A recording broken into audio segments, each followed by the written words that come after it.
If you recently lost your job and your health coverage due to the COVID-19 pandemic and you think you may be eligible for Medicare, you probably have more questions than answers right now. Statewide Insurers Group, All Things Medicare, can help you with that. We can provide the guidance and the answers that you need to get the benefits you may be eligible for. Don't let this time of uncertainty jeopardize your eligibility for your Medicare benefits. Remember, relationships matter. Call Statewide Insurers Group today for the answers that you need now. 316-8166. In the market for new or used guns, look no further than Carolina Jewelry Pawn and Gun. Whether you want to buy, sell, or trade, we got you covered. While you're here, check out our large selection of jewelry. We offer gold, silver, diamond, and beautiful estate jewelry. Looking for electronics? We have almost anything you can think of. We always carry new and used guns, so come here first and shop with a local business you can trust. Carolina Jewelry Pawn and Gun, serving you for over 25 years. 443-1668, 2552 Sunset Avenue, Rocky Mount.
Good morning. Good morning, Lyndall. Good morning. How are you doing? I'm doing great. Welcome to the K-Files this morning.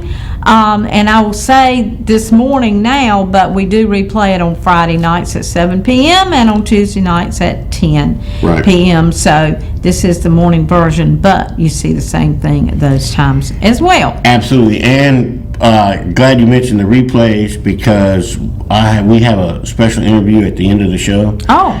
And I was just talking to the people in the back, and if any part of that interview gets cut off because of the time constraints of the show this morning, yes, it will be shown in its entirety during both replays. Right, that's right. If you're watching and the interview ends before the end of the show, yes, tune in tomorrow night and Tuesday night, that's and they right. can watch the whole thing. That's just in case. I mean, we're trying, folks, but sometimes you gotta. When the show's over, the show's over. The best we can. So, do want to say though that the tips that you might call in to this number or to text a tip are completely anonymous. We have $15,000 in the kitty, and you could get up to $15,000. And you do not, it is not upon conviction. You do not have to wait for a conviction. So if you know anything about any of the crimes that were committed, the cold cases, or our hot now that we do that are recent, please call these numbers. So let's get started. We're gonna jump right into a case, yes. But first I wanted to talk about that interview that we're gonna have toward the end of the show. Tell us what that's about. I sat down with local playwright. For the interview, I practiced for about 3 minutes to get her name right, so I'm not going to try to pronounce her last name. I'll say it. So, please. Marilyn Anselmi. Thank you so much. I know Marilyn. She's been on here several times, but look at y'all on the stage. Yeah, the Nash Arts is a beautiful place, and it is. They were gracious enough to let us sit there for that interview where the play that she wrote, Seven Bridges Road, was originally filmed. So we talked for a good 15 minutes about Seven Bridges Road, the play, and all that's part of our ongoing coverage of Seven Bridges Yes. Road cases. So, please tune into that. And like I said, if any of it gets chopped off, they'll show in its entirety on Yes. on the replays. All right, so jumping right in, we've got a cross between a cold case and a hot case, kind of, because it's been less than 2 years. In January, it'll be 2 years, right? But I got contacted on my Facebook page about this. A family member of this person said, "Can you please say something about this case?" That right there is Tobias Divon Cox. In January of 2019, police responded to a call. They find his body on the sidewalk, right? Wow. And the 700 block of West Thomas Street. And his body's a few feet from where his Ford Focus had crashed into a utility pole. So at first they thought that they just had he crashed and was injured and just walked away from the car and died. just failed. Right. But this was shortly after 10 p.m. on January in 2019. Okay. So what had happened though is that while he was driving, he was shot. Oh, wow. That's why he crashed into the utility pole. Right. Oh, He wow. had been shot. And police are saying that this was not a random crime, right? So in other words, someone didn't, we had that shooting spree a few weeks ago where the guy's just driving down the road shooting whoever. Yes. This was a target. Allegedly driving down the road shooting people, right? Yeah. But no, this guy was targeted. Yes. The police say that whoever shot him knew him, and targeted him specifically. So, like I said, the family are heartbroken over this. They really wanted to get some sort of information out about it. It's been a little while, so that's what we do here. And of course, we have the hotline number at the bottom of the screen all the time. Yes. Okay, but the Rocky Mount Police Department also put out a number. It's 252-972-1411, and even with my dyslexia, I got that right this time. Right. And then I want to talk a little bit about text-to-tip for Rocky Mount. Yes. Because I think it took me a minute to kind of decipher what that meant, because the way that it was written, it confused me. But I'm easily confused, right? We know. Right, but. What they want you to do is, if you know about this case or any other case that Rocky Mount has, right? What you do is you text crimes, right? That's the number that you text. Right. So when you text that into who you're texting to, right. And then you start the message with RMPOL, right? And then you put what you know. Right. It's completely anonymous. They have no way to track that number back, they say. So if you know anything about Tobias Divon Cox, he was 29 years old, driving down the road. What a shame. Shot, crashed his car, Ford Focus on the 700 block of West Thomas Street. Again, the police say it's not a random crime. Somebody targeted him, somebody wanted him dead, and they got that job done. So you can call the number at the bottom of the screen, up to $15,000 we're offering in this case. You can call the Rocky Mount Police Department at 252-972-1411, or you can text a tip to crimes. I originally thought that they were wanting us to text the RMPOL. I was a little confused about that, but no.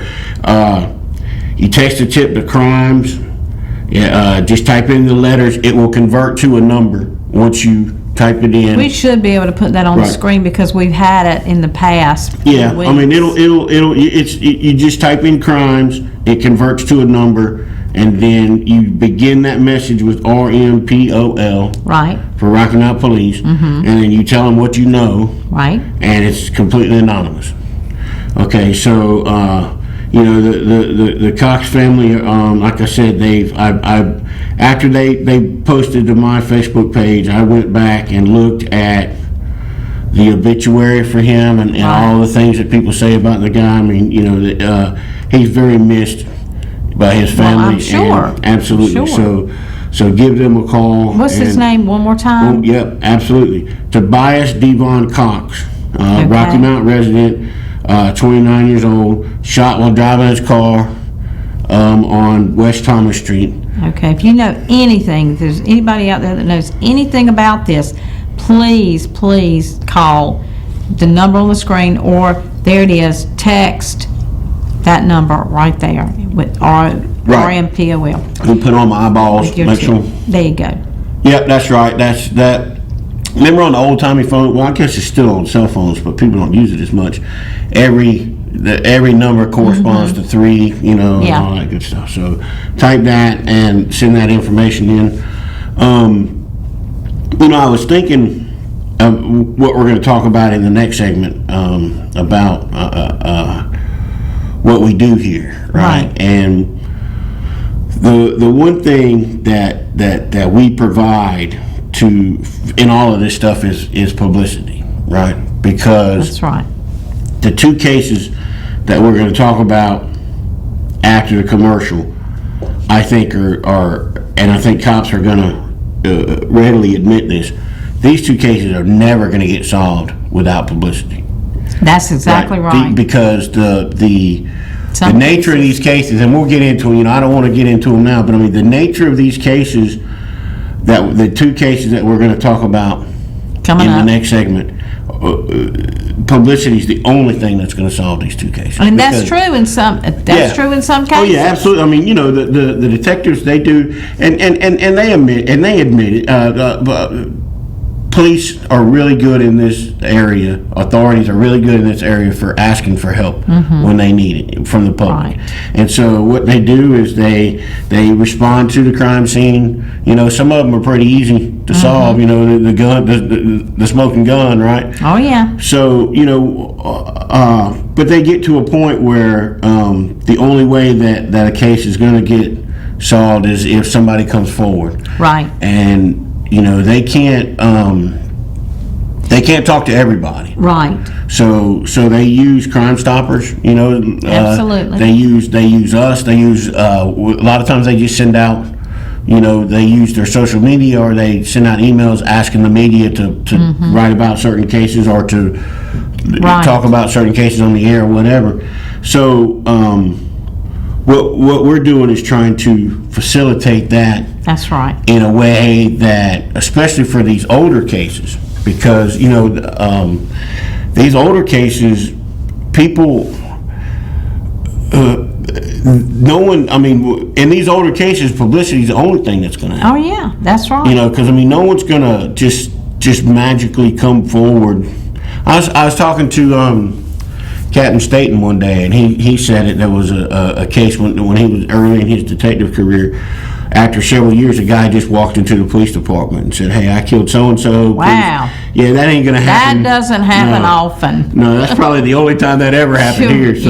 So we have to provide the information to the people, and then the people have to to respond to it. And we hope you will come forward if you do know anything. And General Gordon Bray was on here last week. Of course, the chairman or the president. I'm not sure what we're calling him. But I mean, General's good enough. He was on here last week, and he was talking about also a part of this is making folks uncomfortable. Right. We never want people to be comfortable. Right. In committing crime. That's right. So we provide publicity about the crimes, and we also provide the knowledge that people haven't forgotten these things. That the people who killed Tobias Cox, for instance, they shouldn't feel comfortable knowing that they got away with something. They got away with it. That's right. So, as often as possible, as much as possible, we bring up these cases. And I was going to mention another case. I mean, and as a matter of fact, I mean, the very first episode of this show back in, what was it, June now? Yeah, we've been doing this for a while. Yeah, I promised then that if somebody contacted us, we would. Absolutely, and if there's a case that one of your loved ones was murdered, or whatever, give us a call. We'll be happy to Right. bring out some information on it. We'll be happy to do that. Absolutely. So that is where we're going with that. And like I said, we've got some You said we were Two- talking about a baby. two babies. Now, are we That's- talking about what about the case that was was it Nash in the dumpster? Yeah, we'll ever be gonna talking talk about about that that one. case? That's one of the ones we'll be talking about today. Today? Yes. I was hoping so. Also, one in Edgecombe County was found in the landfill. So it's Wow. these are some of the worst cases that I've ever written about, and I've written about them both extensively over the years. Right. And I one of the things that I did was, certainly the Edgecombe County case, they did not have at that time where you could drop a baby off Right. at a sanctuary, So now, if you have a baby that you don't want, you can drop it off at a fire department, a police department, Right. city hall. And thank goodness they started doing that. Right, I mean, anywhere I'm so in the glad they public, started safe doing surrender that. is what they call it. And, Yes. And I talked to a nurse in Tarboro. I wrote about this a year or two ago, Mm-hmm. couple years ago, and she said they actually have a lot of safe surrenders. Well, Nashville Fire Department ran an ad with us. It wasn't really an ad. It was more of a PSA. Right.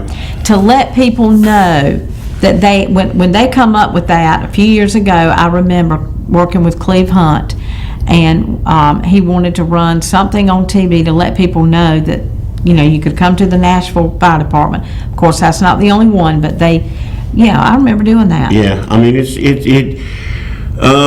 we're learning more and more about postpartum depression and things that we Right. didn't know about years ago that we're understanding now. Oh, yeah. And folks, if I write about cases in other places for this website that pays me a small amount, but one of those things, just by coincidence, that I wrote about a couple of weeks ago was a case down in Texas where a woman didn't want her child, so she put it in a porta potty.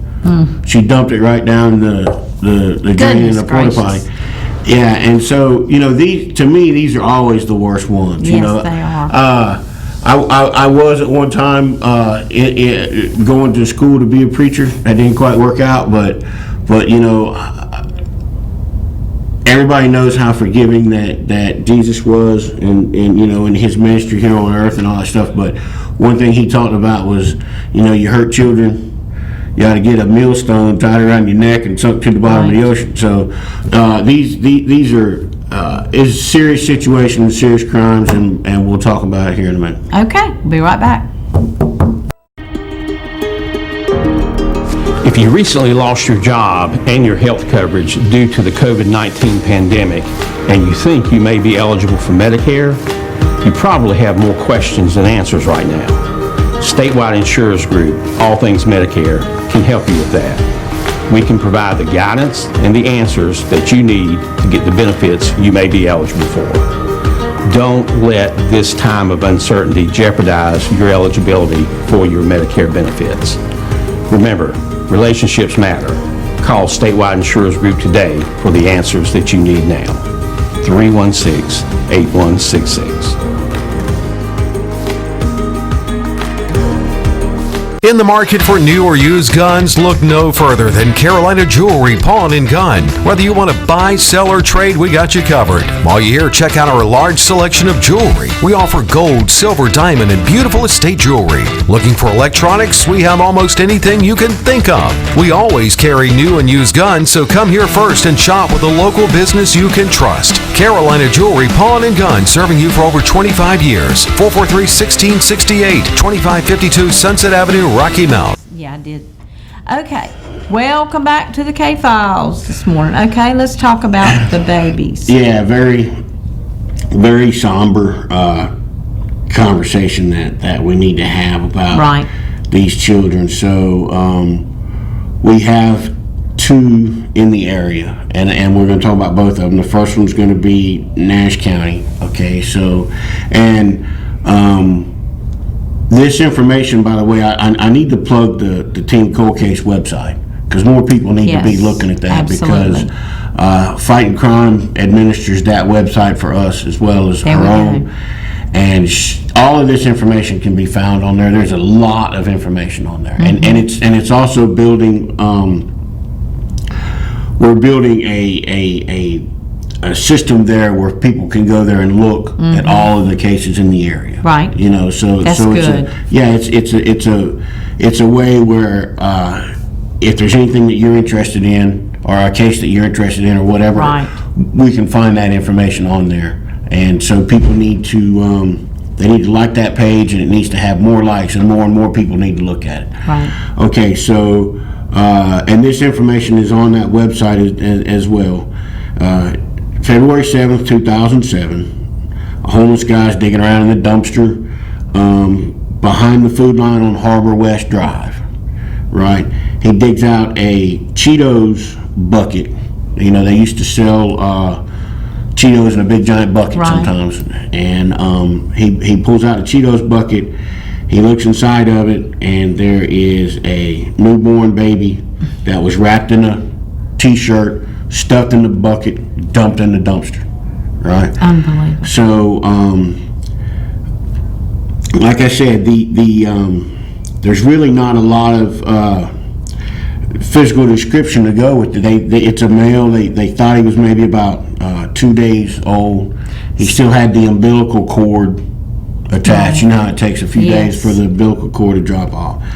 So, So this was 13 years ago. right, and like we were talking about in the first segment, this is going to take some publicity here. I mean, it's Oh, been circulated a absolutely. lot, but it needs to be circulated more, and we need to figure out who did this. And you know, we talked about 2 weeks ago about unidentified children have to have a Right. family component behind it, because otherwise the family will be looking for the child. That's right. So I don't know if it's better or worse that the family did this to this child. You know, so the family, somebody out there knows some family member who woman was pregnant with a child right. for 9 months. And where's the child? And yeah, exactly. Where's the child? Where's the child? So somebody out there knows something. Let's get. I remember that case, and I remember us talking about it way back then on WHIG, but I remember the community was upset. I remember, you know, the community was really upset about this. Yeah, It was so sad.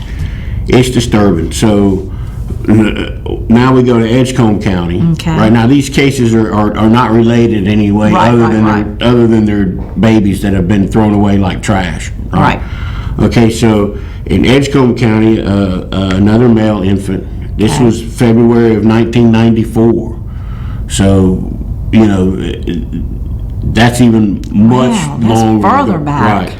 And the thing about this case is that it's not a case, right? It's listed in the NamUs, the National Missing Persons Database, and all that stuff. But I don't believe, I talked to authorities and all that. I don't believe it's an actual case. Oh, for, wow. Right, for authorities. They're not So- even investigating. Right. Well, I mean, yeah, pretty much. So we need to get as many people aware of this case as possible. So what happened in that one? Okay, sure. Worker at the landfill, right, Okay. in Edgecombe County found a well-matured, full-term newborn male Okay. in the dump, in the landfill, right? The child was 21 inches long. I don't, you know, like it feels weird saying So that a just baby been born. 21 inches tall as a you know, Right. 21 because a baby ain't standing up. So, of course, Right. it was just a newborn also. Right. 6 pounds, weighed 6 pounds, which is a little on the light Little, side, but, yeah, little. okay, it was, had black hair and brown eyes, right? Okay, so the only clue that they have, and I mean the only clue, right? Because I'm sure that the evidence doesn't exist anymore for any kind of DNA that we could do today, like we talked Right. about the child up in Northampton County. Right. So the only evidence really that we have, so folks in Edgecombe County listen up to these areas, and the trash where the baby, surrounding the baby, was in these areas, right? So we're talking about, and some of these I've never even heard of. Some of them, I covered Tarboro for more than a year with the Telegram. So some of these areas I'm familiar with. Some of them I have I've never heard of, but I'm sure the people that live there do. Right. So we're talking about Crisp, Pitts Crossroads, Edgecombe Tech. That tells you how old this is, because I mean that would be Edgecombe Community College now. Yeah, Edgecombe Tech. Right. Triangle, Heritage Hospital, and the Tarboro area. So the trash that the baby's found in Okay. would have come from one That's of the those areas that landfill serves. Right. So somebody dumped this baby in the trash, in their own trash can, or someone else's trash can, right? I mean, Right. or a dumpster. I mean, we don't know the origin point of it, but it was, again, Crisp, Pitts Crossroads, Edgecombe Tech, which is now Edgecombe Community College area, the Triangle, whatever that is, Heritage Hospital, or just Tarboro itself. So, I mean, Edgecombe's a pretty big county and has a whole lot of smaller municipalities in it. Right. You know, but if you live in these areas, and it's been a long time ago, but people have good memories. If you know a woman that was pregnant back in 93 Right. into 94, but there's no baby. Again, where's the child? Right. Give our hotline a call Absolutely. and let law enforcement know, or let us know what you know, so we can pass it along to law enforcement. These these aren't easy cases to talk about. Yeah, you're right. They will never be solved unless we get help or they get help Right. from the public. And applying the proper pressures to in Absolutely. the community. I mean, my first newspaper publisher, Lockwood Phillips, down at the beach, he used to always he always used pushed his hands like that. He was always talking about that newspapers, the news media in general, needs to apply pressure to the community when something's not right. Right. And something's not right here. Absolutely. And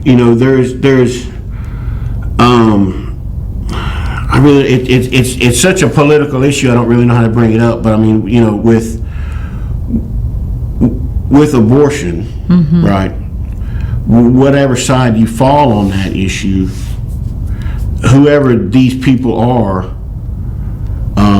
if they'd have followed the law, then this wouldn't be an issue right now. That's right.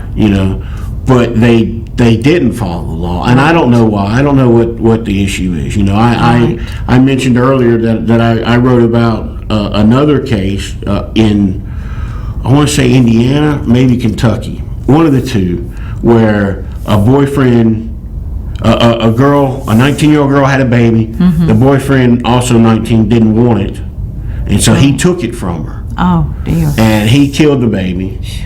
So, we don't know what the circumstances are in these Absolutely cases. I mean, it could have been any, I mean, it doesn't even do any good to speculate, because it could have been anything. We don't have. But what we do know is that they didn't follow the law of the land on what the situation is. So it becomes murder outside of the realm of what the law is. Absolutely. And that is that in Nash County in 2007, Edgecombe County in 94, someone took where they could have dropped because I mean the Edgecombe County baby was well nourished and Right. full term, right? Right. So I mean it was born, right? Right. They could have taken this baby and dropped it off anywhere. Right. If It's they- a shame they didn't have these drop-off Right. points back then. We did, but- and it is a shame, but even still, Yeah. they could have. You always see like the old the cliche about the baby in the basket left at the doorstep. Left on somebody's Right. doorstep. They That's could have. exactly right. they could have done At least do something. that, not in a dumpster. Not in a Good dumpster. grief. I mean, yeah, so we need to find out who did this, and I don't care how long, Absolutely I don't care how long ago it was, and I don't care Right. what has transpired in between. I mean, people need to answer for this. Yes, and, they and do. they need to, the community needs to be riled up about this to the point that someone just should feel uncomfortable knowing anything about this, because I don't think you can keep a secret like that. I mean, the extended family has to know. My son and his girlfriend, baby's due in January, so I don't know. I'm not very good at math, but I mean, she's quite a ways along Right. in the process. And then if the baby, in January they just have no baby. Yeah. Somebody people knows. know what's up Some with people that. know. Right. A lot of people knew that these people were pregnant. These women were Right. pregnant. They knew it. Right. So we need somebody to come forward on those, and it's not easy to talk about. I mean, it's uncomfortable, No, it's and very uncomfortable. And I got 5 children.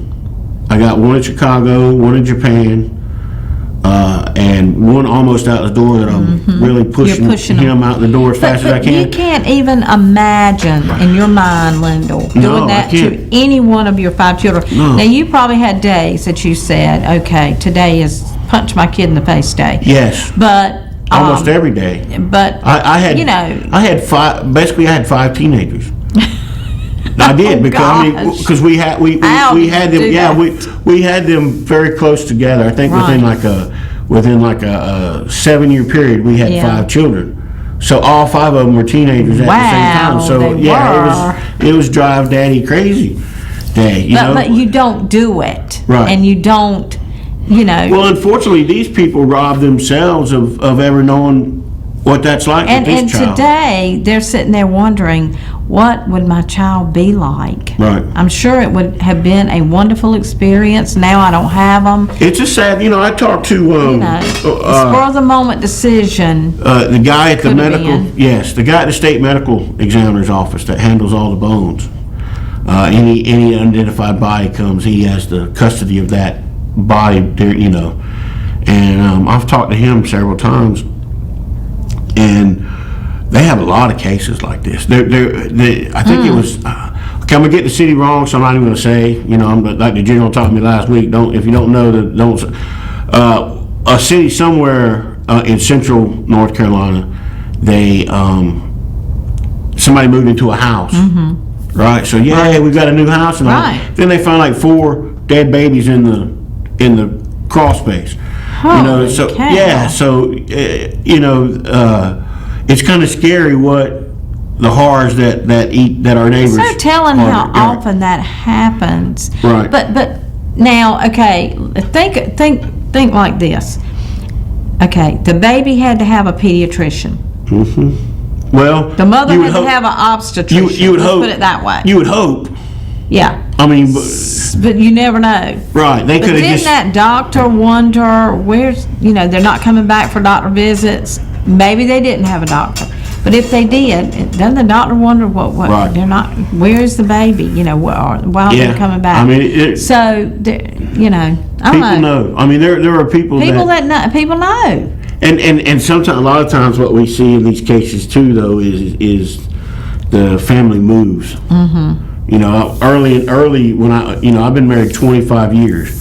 That first 5 years of our marriage, we moved around more in the Right. first 5 So they years. than do, yes. So if you move,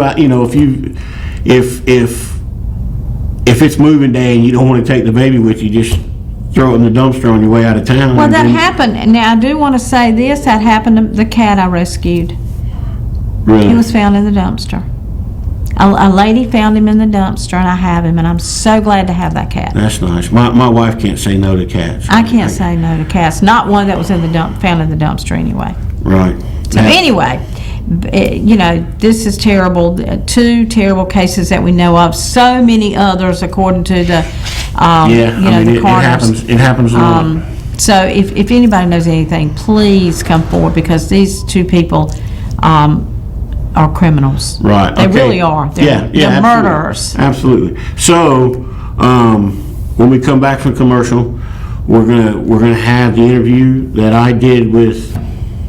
Say the name, please. Marilyn Anselmi. Right. And she's got another name in there somewhere. Barnum. Barnyard in there somewhere. We go over it in the interview. You'll see. But she's extremely talented. Oh, she is. I mean, and a well accomplished playwright to live in Rocky Mount. Yes. You know, we talk about that a little bit about how, you know, it's amazing that she can get plays produced in Los Angeles from Rocky Mount. So she came on here and talked about her play with Seven Bridges Road. She's very talented and very accomplished as well. And we talk about how this story hasn't been touched by Hollywood yet, and maybe one day it will. Right. And I suggested who should play me in the movie. Right. The cameraman thought that maybe it should be Tom Arnold. I didn't. Wow. I got to laugh out of the back on that one. But I was thinking somebody else, but they can watch the interview and see. But I mean, we do, folks. This interview is about a whole lot more than just a play. We touch on a lot about the injustice of that whole situation, and again, we can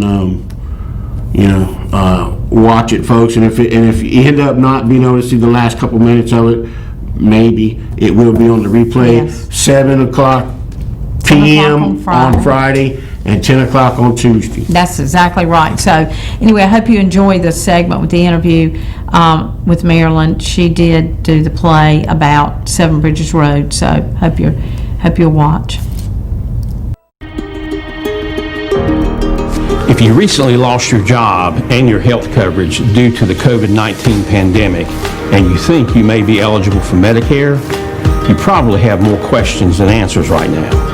Statewide Insurers Group, All Things Medicare, can help you with that. We can provide the guidance and the answers that you need to get the benefits you may be eligible for. Don't let this time of uncertainty jeopardize your eligibility for your Medicare benefits. Remember, relationships matter. Call Statewide Insurers Group today for the answers that you need now. 316-8166. In the market for new or used guns, look no further than Carolina Jewelry Pawn and Gun. Whether you want to buy, sell, or trade, we got you covered. While you're here, check out our large selection of jewelry. We offer gold, silver, diamond, and beautiful estate jewelry. Looking for electronics? We have almost anything you can think of. We always carry new and used guns, so come here first and shop with a local business you can trust. Carolina Jewelry Pawn and Gun, serving you for over 25 years. 443-1668, 2552 Sunset Avenue, Rocky Mount. Hey folks, this is Lindell again with the K-Files. I'm here with Marilyn Anselmi, and we're here to talk about her play that showed right here in beautiful Nash Arts in downtown Nashville. Marilyn, tell us a little bit about yourself, if you would, and how you got to be so accomplished from right here in Nash County. Well, I'm not sure about the accomplished part. Certainly determined. I didn't have a background in playwriting.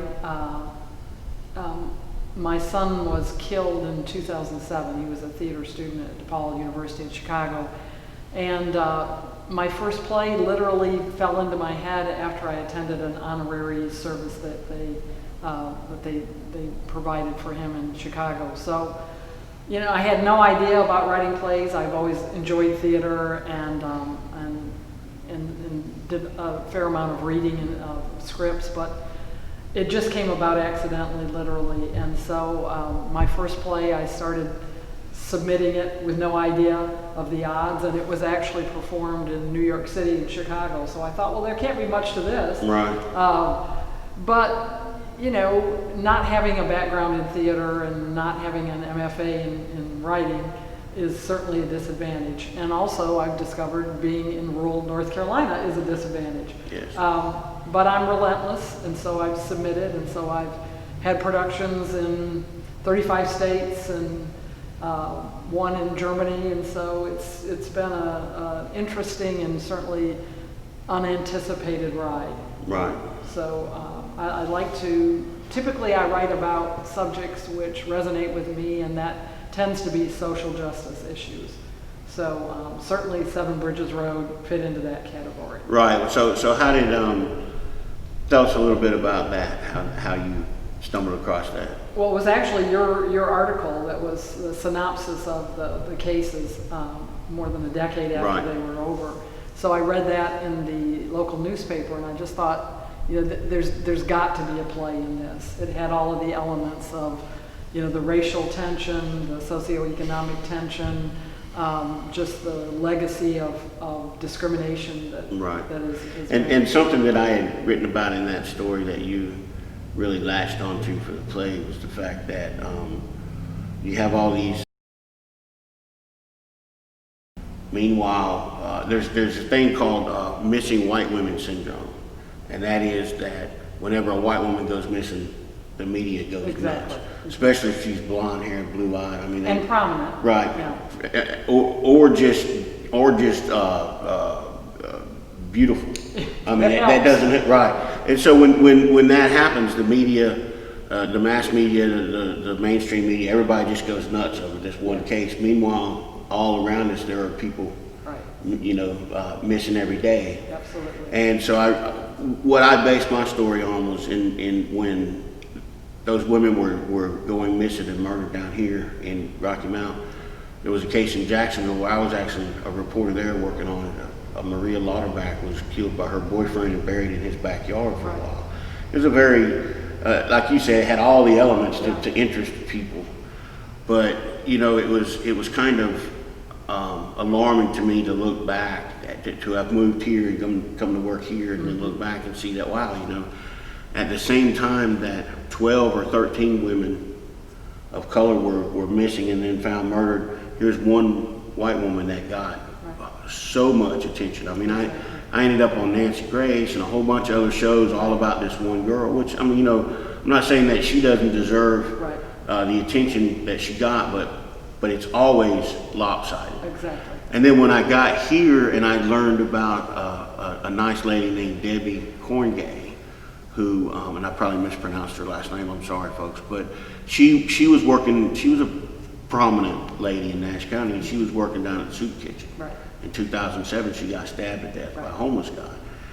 And that was right about the time that families were really asking for attention for their missing daughters and stuff. And of course, this lady was white, and it made the news a lot. And I think the police chief at the time called it the largest manhunt in Rocky Mount history. Yes. And that really didn't sit well with a lot of folks that were screaming for their daughters and mothers and sisters to be heard. And so, I mean, that's kind of the story the news that I was telling, and then you latched onto that, and then your play, a fictionalized account, of course, but I mean, it really picked up on that, right? About what the differences between Exactly. what happens when a black woman goes missing, what happens when a white woman goes missing. And it's been interesting, some of the reaction that I've had to that particular play, and as you mentioned, we did it here at Nash Arts 2 years ago, and then it's been around a bit. It was picked up for a play development program out in Los Angeles. And it was interesting, some of the comments that I got is, first of all, people thought that I fictionalized a lot of the facts, that Right. it couldn't be possible that the murder, the very tragic murder of a leading white woman received all this attention. Meanwhile, the murders of multiple black women languished for years. People really thought I made that up. And when I explained, that part is absolutely true. There was no creative process in that. So I think it's astounding. It's certainly horrifying, but it's true. And there's no easy answer to it either, because when you look at that time, we had a black sheriff, That's right. we had a black district attorney, A lot of prominent council members were black. Yeah. You know, the police chief was black. Yeah. So I mean, it's not, you know, it's not as simple just to say, oh, the white people didn't care. Right, right. I mean, a lot of it has to do with the victimology of it, because all these women were prostitutes, they were drug, you know, most of them were drug users, you know, that kind of thing. So I think when that happens, people, they just tend to dismiss victims in those situations. Well, unfortunately, I think a lot of those women were seen as throwaway, you know, from this throwaway portion of society. Right. And one of the quotes that was in the newspaper articles that you wrote that I found just so fascinating was, you know, these people go missing from their lives all the time.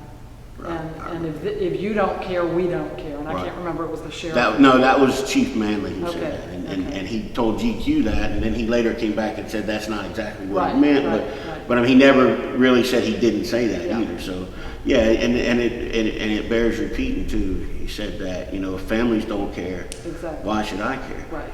But I mean, there's some sort of truth in that too, because some of the women were never reported missing. They found bodies and they didn't know who they were until Exactly. they, you know. So I'm not saying that that's true, but I'm saying that there's an element of, you know, if a woman, it's so tragic. Let me put it that way. It's tragic that a woman would go missing and nobody even know. Right. Well, there are a lot of contributing factors, and you know all this, but, you know, lifestyle and abuse and addiction, and there's all, it's just a perfect storm of bad circumstances. Right. So the play was here for 2 weeks, but it got, Well, 1 week because of got the canceled. hurricane. Right, the hurricane canceled it out. Yeah. Are you what are you working on now? Or are we gonna have a chance to see a repeat? I always wanted, because I was supposed to come the second week. Yes. So I mean, are we gonna have a chance to see that? I hope so. Again? You know, we don't know where theater is because in the midst of this that's right, pandemic, right. I mean, how are we ever going to reopen theaters? I hope so. I would like to see, you know, for so many reasons that play needs to be here in this absolutely. area. It's a tough play. A lot of people don't want to open up those, you know, those really difficult can of worms and kind of examine ourselves. Sure, and I mean, especially now, people will say, well, hey, you know, it's 10 years old. Yes. Why am I still Yes. writing about this 10 years later? But I think the most important aspect of that is we had about 13 women go missing, found dead. One of them hasn't been recovered yet. The thing is that, you know, the law enforcement convicted Antoine Pittman of one case, Right. and they say that he did about 5 others. Right. But I mean, I am not very good at math, you know. I barely got through in college, but I took the lowest math I possibly could. But there's still 5 or 6 Exactly. women that are unaccounted for as far as who murdered them. Yeah. So we can't say, well, that you know, that's in the past, Right. because whoever killed those 5 or 6 women is, you know, still out there today. And then we had, after that, there were at least 3 women in Halifax County, which is right next door, and there was a body found in Halifax County, and there's 3 women there that have been missing since about 2011 or so. Yeah. So I mean, it's, you know, is this person still, or persons still out there, you know? And that's something that I'm working on the show is we're gonna go back and begin to really look at these cases and determine which ones that law enforcement believes that he did, and which ones that he didn't do. Interesting. Now, the ones that he did, they deserved some justice, and maybe there should have been a trial for them, you know. But that's a separate question from what I'm really interested in is these 5 or 6 women that Mr. Pittman did not kill. Exactly. Why are those cases just, like you used a very good word, languishing? I mean, why are those cases not out in the public eye anymore? And that's one of the points that I bring up in the play near the end of the play is that, you know, so many of these families did not get closure. I don't know what that feels like on a personal level, to not feel like there's any vindication, there's any resting. So that's got to be really torturous. So it is. I write often about a kid that disappeared from Middlesex, 16 years ago. And, you know, I mean, his mother's life is just ruined Yeah. because she still does not know. No. Pretty sure that he was murdered, but with no body, I mean, she doesn't know. No.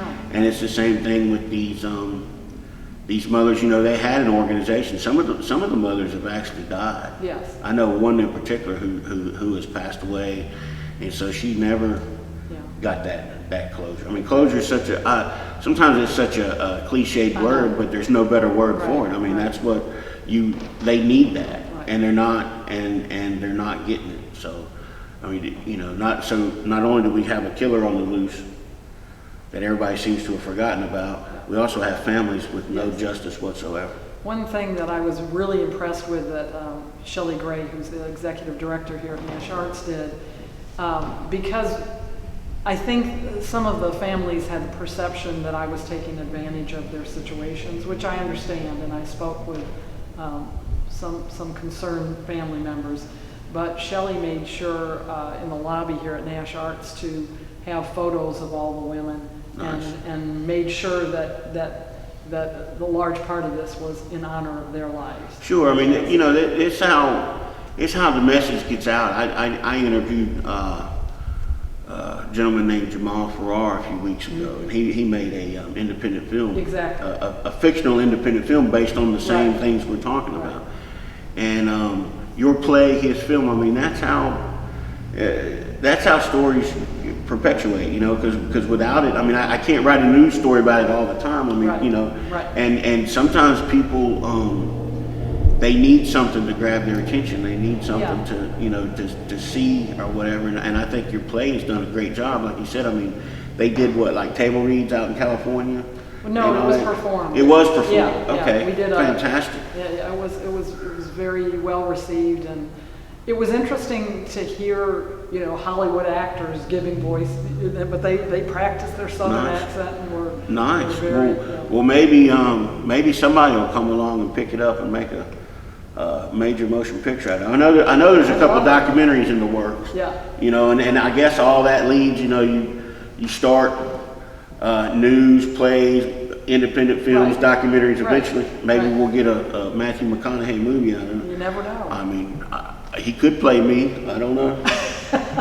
But you know, we need to. Maybe. Yeah. Okay, come on now. But Marilyn, thank you so much for talking to us and taking your time, and thanks to Shelley for letting us use this beautiful backdrop. I mean, this was I came in here for the Bloomin' Festival a couple years ago. And there was a blues guy playing. I can't remember his name, but I mean, I was really blown away by the venue. I mean, it's like, the quality of what they do here is really nice. It's a huge asset. Well, thank you for your writing and for your, you know, dogged interest. They pay me for the writing. I don't know about the interest part, but thank you so much, man. I appreciate it. If you recently lost your job and your health coverage due to the COVID-19 pandemic, and you think you may be eligible for Medicare, you probably have more questions than answers right now. Statewide Insurers Group, All Things Medicare, can help you with that. We can provide the guidance and the answers that you need to get the benefits you may be eligible for. Don't let this time of uncertainty jeopardize your eligibility for your Medicare benefits. Remember, relationships matter. Call Statewide Insurers Group today for the answers that you need now. 316-8166. In the market for new or used guns, look no further than Carolina Jewelry Pawn and Gun. Whether you want to buy, sell, or trade, we got you covered. While you're here, check out our large selection of jewelry. We offer gold, silver, diamond, and beautiful estate jewelry. Looking for electronics? We have almost anything you can think of. We always carry new and used guns, so come here first and shop with a local business you can trust. Carolina Jewelry Pawn and Gun, serving you for over 25 years. 443-1668, 2552 Sunset Avenue, Rocky Mount.